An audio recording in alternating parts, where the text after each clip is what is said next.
Can you buy your next home in the Sacramento area when you still have a home to sell first? Yes.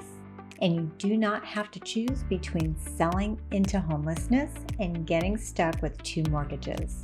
Those aren't your only 2 options.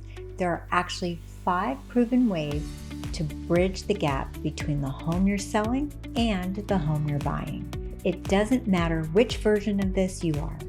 Moving up across town, downsizing here in the region, or relocating to Sacramento from the Bay Area or Southern California with a house to sell back home.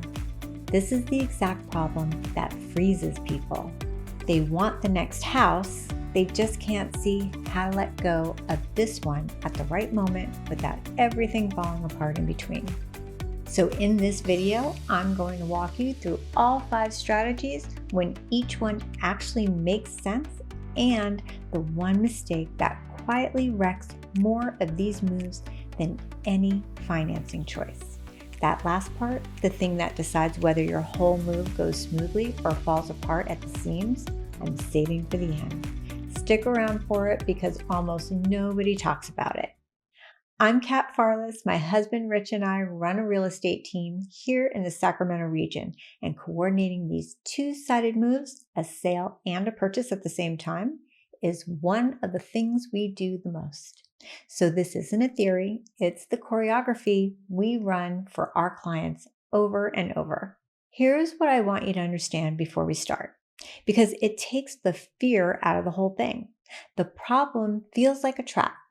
Like you're standing on one side of a canyon looking at a house you want on the other side with no way across. But there is a way across. In fact, there are several. And picking the right one isn't about being brave. It's about matching the strategy to your situation.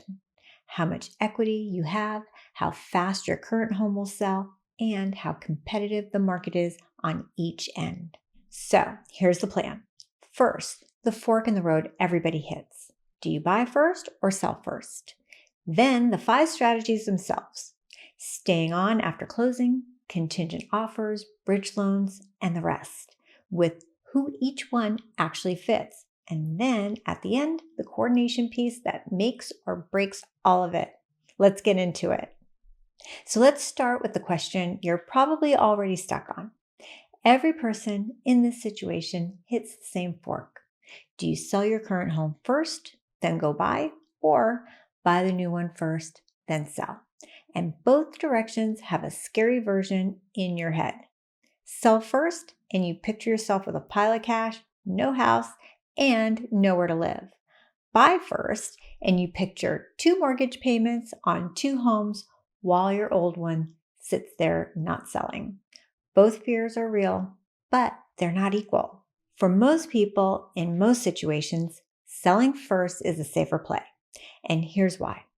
When you sell first, you know your exact number. You're not guessing what your home will bring. You have the check in hand. So when you go make an offer on the next house, it's a clean, non-contingent offer. No strings, nothing for that seller to worry about.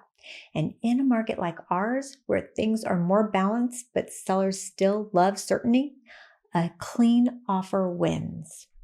Buying first only makes sense in specific cases. You've got a lot of equity, income strong enough to carry both payments for a stretch, and a home you simply cannot risk losing.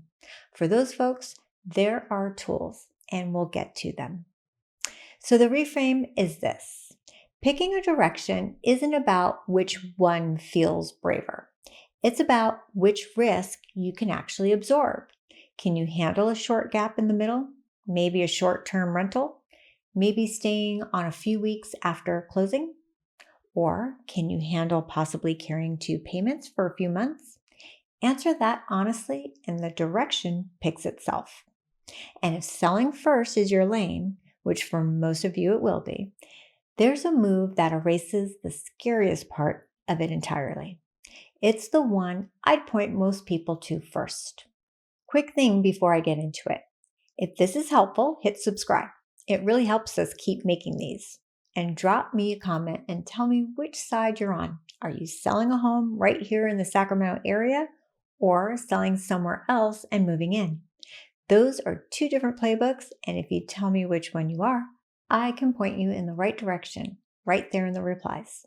Rich and I read them all, and they tell us what to make next. So, you've decided to sell first. The obvious fear is the gap. You close on your sale, and now the clock is ticking to find and close on your next home before you're out on the street.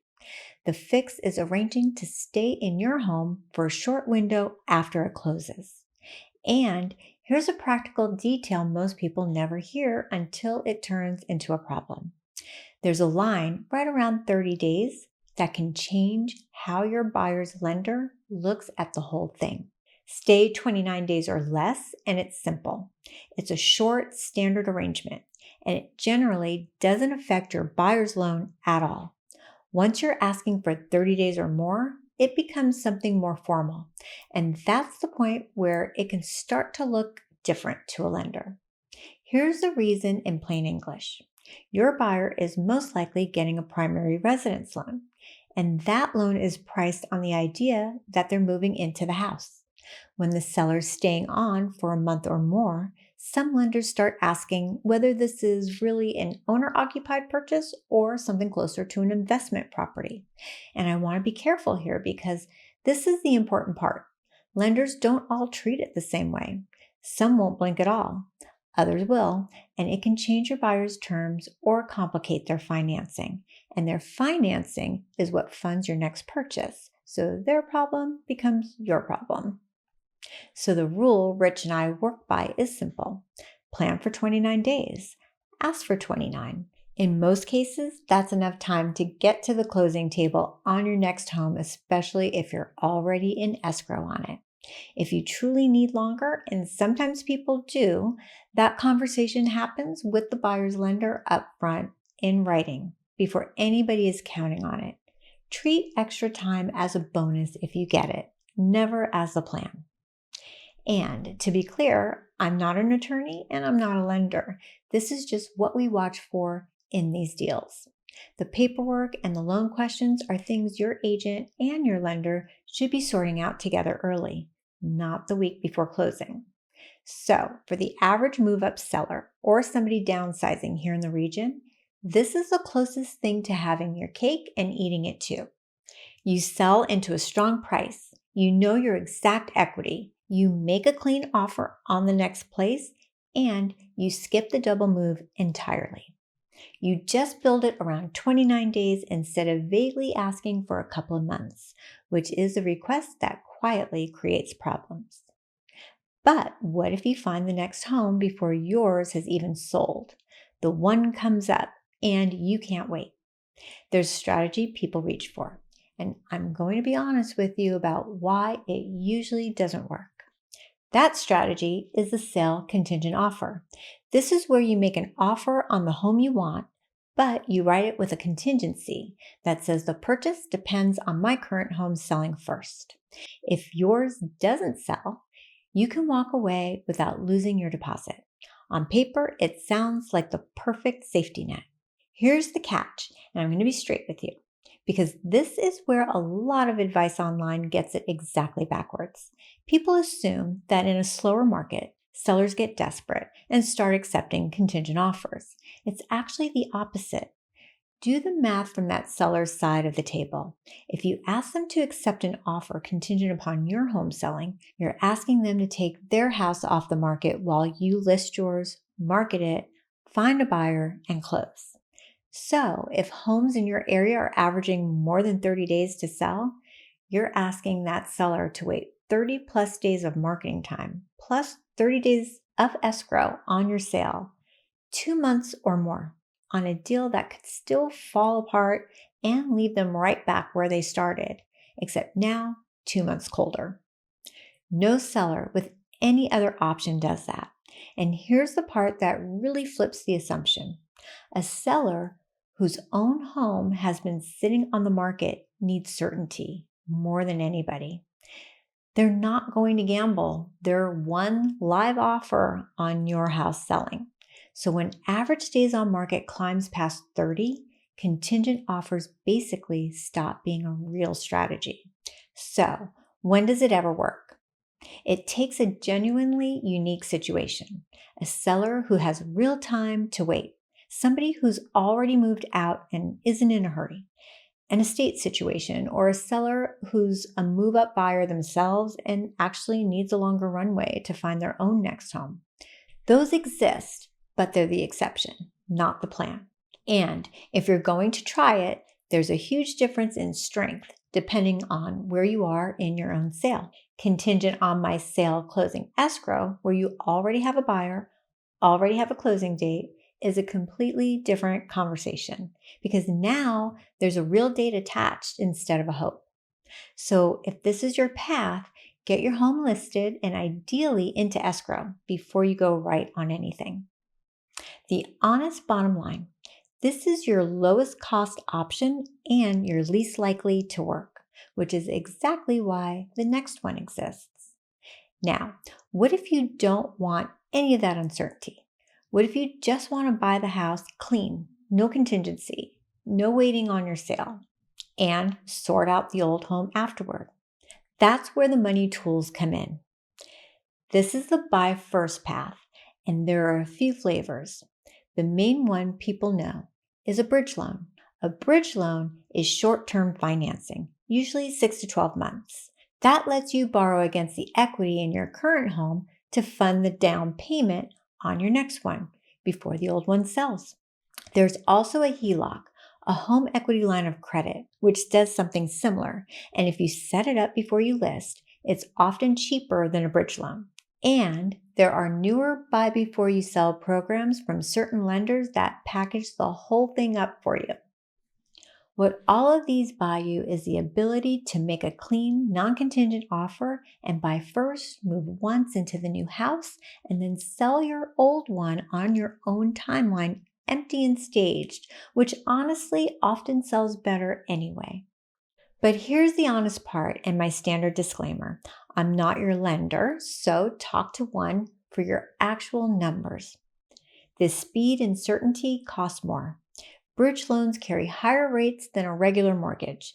There are fees, and you generally need strong equity and strong credit to qualify. And there's a real risk to respect. If your old home takes longer to sell than you planned, you can end up carrying 2 payments for a while. That's the trap to walk into with your eyes open. So the way I'd frame the money tools, they're the buy with total confidence, clean up the sale afterward option. Powerful, especially if you found a home you refuse to lose. You're just paying an interest and then a little risk for the certainty of going first. For the right person with the right equity, the math is absolutely worth it. For someone stretched thin, it's the wrong tool. Now, everything so far assumes you're selling and buying in the same market. But a huge number of you watching are not. You're selling somewhere else and buying here. That version has its own rules, and one of them changes everything. Before I get into it, let me properly introduce ourselves. I'm Kat Farless, and Rich and I lead a real estate team serving Sacramento, Placer, and El Dorado counties. We help buyers and sellers across the whole region every day, and a big part of what we do is exactly this: coordinating someone's sale and their purchase so the two sides actually line up. I'll come back at the very end to how we handle it when your 2 homes are in 2 different parts of the state, because that's a question we get constantly. And if you're moving to the area and trying to figure out the buying side of your timeline, how long it takes, what order things happen in, what it costs, that's exactly what the NorCal Reel walks you through. It's one interactive resource that breaks down the 8 cities most of our relocation clients are weighing, lets you run your numbers on a mortgage calculator, and walks you through a buying timeline, including how it works when you've got a home to sell first. If you want it, just drop the word guide in the comments and we'll send you the NorCal Reel. Okay, the out of area move. Say you're in the Bay Area or San Jose or Southern California and you're moving to Sacramento, but you've got a home to sell there first. Here's the thing most people get backwards. They assume the sale is the scary part. It usually isn't. In a lot of those competitive markets, your home sells fast. That's the easy end. The hard part is the seam in the middle, timing a sale in one market against the purchase in another 100 miles apart, usually with two different agents who have never once spoken to each other. So the playbook shifts. On your sale, you negotiate the stay after closing so you're not scrambling. And remember the 29-day line we talked about? Because it applies just the same in the Bay Area or Southern California as it does here. You sell, you stay those few weeks, and that window gives you time to come here and close. On the buying side, once your sale is locked in, you're a clean buyer here with known equity. And the piece that makes it all work is somebody coordinating both ends so the timing lines up. That's where our referral network comes in. I'll explain exactly how at the end, because you want the right agent selling your home there and the right team buying here, and you want them actually talking to each other. So the reframe for the relocating seller: stop worrying so much about the sale. Start thinking about the seam. Your move goes smoothly or badly based on how well the two transactions are choreographed together, not how good either one is on its own. And that word choreographed is the whole ballgame, because here's the mistake I promised you at the start, the one that quietly wrecks more of these moves than any financing choice you'll make. Let me tell you what it is. Every single strategy I just gave you, staying on after closing, contingent offer, bridge loan, all of it, has one thing in common. There's a seam in the middle where the sale and the purchase have to meet. And that seam is where these deals fall apart. The sale closes, but the purchase isn't ready. So now you're scrambling for extra time that you didn't plan on. Or the purchase is ready, but the sale slips, and suddenly you're staring at a bridge loan you have to extend. The strategy was never the problem, the handoff was. Here's the mistake: splitting your sale and your purchase across two agents who don't talk to each other. Your listing agent is focused on your sale, your buyer's agent is focused on your purchase, and nobody owns the space between them. The contingency language, the post-closing stay window, the financing handoff, lining up two escrows to close days apart instead of weeks apart. That space between is the entire game. When it's split, every one of those handoffs becomes a place where the timing can slip and the whole move wobbles. So the single biggest thing that decides whether your simultaneous move goes smoothly isn't which of these 5 strategies you pick.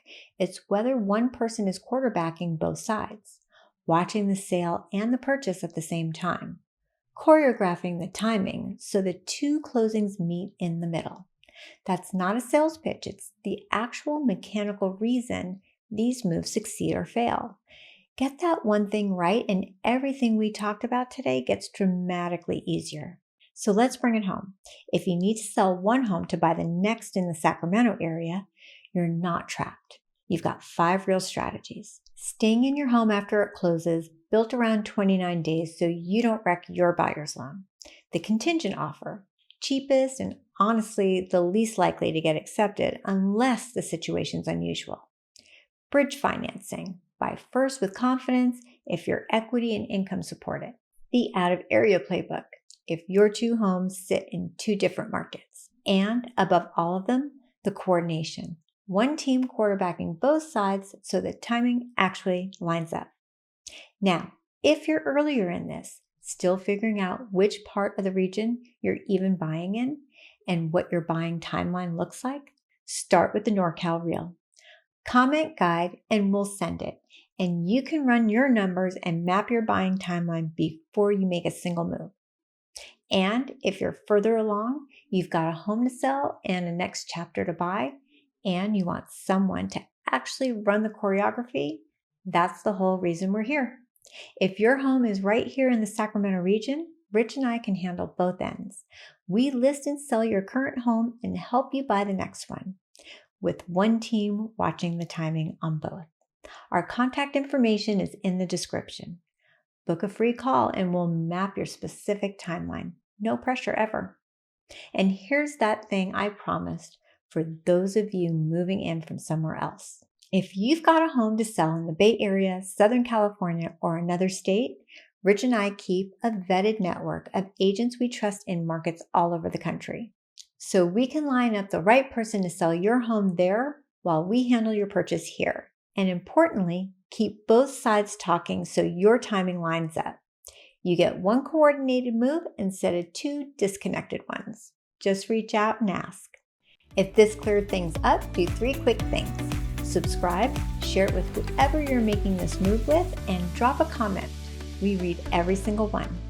And I've linked the video you should watch next right there in the corner. Go check it out. It's the natural next step from here. I'm Kat Farless. Thank you for being here. We'll see you in the next one.